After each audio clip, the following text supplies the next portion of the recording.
隨住香港過去幾年嘅變化，有唔少嘅香港人選擇離開佢哋成長嘅地方。隨住 BNO 計劃嘅開展，過去嗰幾年已經有超過18萬嘅香港人選擇移居英國，從而尋找一個有自由又接納多元文化嘅社會生活。離鄉別井並唔係一件容易嘅事，要喺一個陌生嘅地方重新建立新嘅生活同埋歸屬感，就要投入社區，連結社區入邊嘅人。香團圓社區花園計劃唔單止係一個講泥土同種植嘅耕種計劃，更重要嘅係提供咗一個空間，俾唔同嘅香港人喺呢個社區耕耘土地、建立友誼、分享故事同埋交流英國同香港嘅文化。當我哋能夠同社區裡面嘅人建立唔同嘅人際網絡之後，就會多咗一份勇氣去面對移居嘅挑戰。就好似植物嘅根，當抓緊住泥土之後，就會有力量可以茁壯成長。喺呢幾年經歷咗好多動盪，帶住好多不安同埋憤怒嘅情緒，亦都因為咁，我就離開咗原先生活嘅地方，移民咗嚟咗英國。初時嚟到時候好唔真實，個感覺真係好唔真實，唔知自己個方向可以點。我一直喺度諗點可以幫自己真係可以喺度生活。慢慢我就覺得我需要投入呢個社區，我就登記咗做個義工。好開心咁就參加咗一個做園藝治療嘅地方。可能我好中意大自然，好中意植物，亦都喺個過程同本地人有個連結。佢哋話俾我聽，原來我可以好好咁樣喺度生活。喺呢個過程，我留意得到我嘅情緒慢慢咁樣被治療，慢慢咁樣被消化。有一日，佢哋話俾我聽，佢哋種咗白菜，我覺得好開心。原來嗰種味道，一個熟悉嘅味道，原來係嚟自我香港人嘅身份。我喺度諗，如果多啲香港人可以有我呢個經驗，會唔會都幫到大家一齊喺度融入呢個社區呢？我哋好好彩啊，認識咗一個本地機構叫 Food for Family， 佢哋好支持我哋香港人，提供咗好多資訊。咁我就嘗試膽粗粗咁樣去申請一個 Community Net Research Project， 諗下可唔可以用科學嘅方法，將我哋香港常食用嘅菜喺英國呢個土地種。喺個過程，我哋咪可以同英國本土嘅人同埋個大自然有一個連結，可能都會幫到我哋融入呢個社區。我哋呢個 project 個名叫香團圓Han Unity Community Garden Project。香即係香港嘅意思啦，團圓就係齊心連結同埋合作。計劃係希望可以透過科學研究嘅方法，睇下點樣喺英國嘅土地都種出我哋香港常食用嘅瓜菜。與此同時，可以了解一下喺呢個過程點樣保存住我哋香港人嘅身份。透過學習英國本土嘅種植方法同埋植物，讓我哋更加多嘅機會同英國嘅土地同埋社區同埋人連結，研究一下我哋點樣可以融入本土，研究一下對於我哋嘅精神健康同埋移民適應嘅幫助。成個計劃我哋招募咗10多位嘅計劃大使，佢哋先會接受園藝種植同埋活動組織嘅技巧訓練。之後由佢哋舉行各種嘅活動，例如親子家庭同樂日啦、農圃導賞，俾我哋香港人更加有多嘅機會認識本地嘅社區農圃，學習呢度嘅種植方法，認識本地嘅蔬菜同埋植物。喺9月，我哋成班大使仲舉行咗一個慶祝中秋嘅活動，呢一個係文化交流嘅活動。我哋將香港點樣去慶祝中秋節呢個習俗介紹俾本地人，包括我哋會用啲咩食物去慶祝。喺過程裏邊最重要嘅，亦都係介紹咗我哋嘅研究初步嘅結果。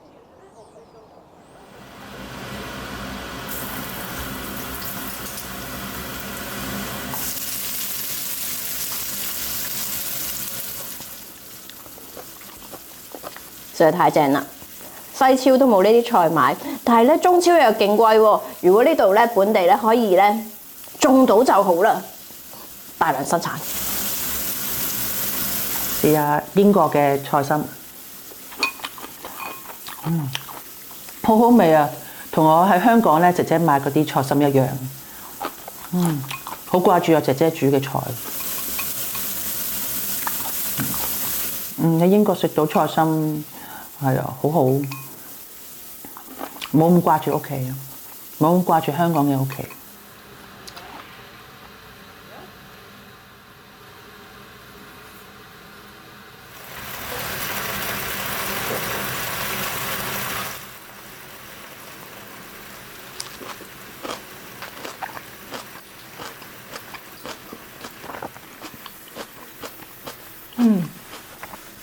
啲菜好清甜，好嫩，好好味啊！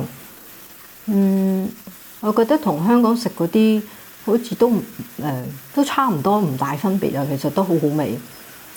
令我諗起我細個，我媽都成日好中意煮呢啲白菜仔，都好清甜，好好味啊！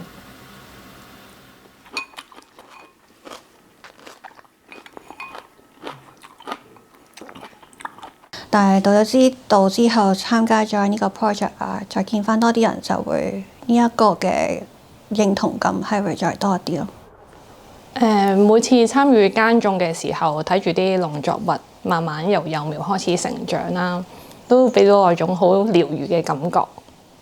睇咗個計劃裏之後，睇嗰啲植物生長咧，係需要時間慢慢咁增長嘅。咁同我而家嚟到呢個地方一樣啦，都係唔可以心急，都要慢慢嚟嘅。我覺得同呢個社區咧嗰個隔膜係減少咗嘅。咁我譬如好似喺呢個 project 裏邊咧，就初咧可能話同人接觸喎，識得講good morning 啦，跟住慢慢就話好似how you doing， 跟住又識得講話今日天氣哇 nice and sunny， 咁佢哋又可能會回應翻俾我聽fantastic， 咁我會覺得好似大家係一個喺呢個社區裏邊一份子咁樣咯，慢慢去融入。So initially I was quite concerned about it because you would explain something to them and they would kind of look blank, but then somebody would explain it again, hopefully all the same, in Cantonese, and they would suddenly light up with what they had understood, and after that I knew that we were going to be able to talk, because some of them had also done gardening, or even there was one guy who'd done some farming back in Hong Kong, so there was a lot of exchange as well as learning about how those things applied in the UK. So I learned a lot from them about their conditions, and also we learnt together some things about daylight hours and how that affects the plants bolting and stuff like that. So that was really exciting. I'm in awe about how well the initial individuals who came together, who didn't know each other at all, who just turned up and started learning a little bit about gardening, then worked together as a team and are now very confident ambassadors. They'll come and they'll do a guided tour of the gardens and explain all the things. And you hear occasionally a few words in English that you go, yes, that was what I said about that. So they've obviously taken it all on board and really benefited from it. And that's great when you're teaching people to get that sort of feedback that they've actually understood and built it into their own lives. It's great. 因為日照時間、氣温、濕度同埋季節變化等等因素嘅唔同，喺香港同英國嘅種植有好多唔同嘅地方要考慮。例如英國夏天又熱又乾燥，對照香港夏天多雨潮濕，所以我哋要多加注意淋水。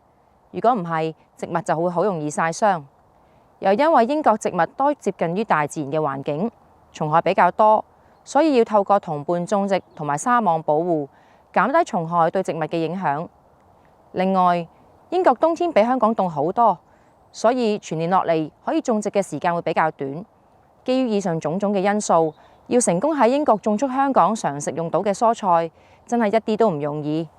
所以當我哋可以食得返自己種出嚟嘅農作物嘅時候，真係覺得好開心，特別覺得好味，仲好有滿足感。移民本身就唔係一個容易嘅過程，會有困難、沮喪同埋失敗。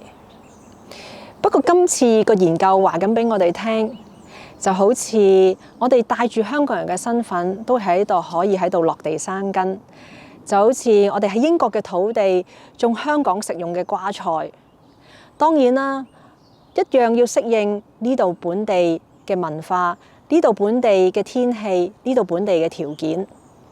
但係亦都因為咁樣，我哋喺演化出一個新嘅身份，而呢個身份可能係更甜美、更甘甜。我哋好希望日後可以由香港人去建立一個社區農圃。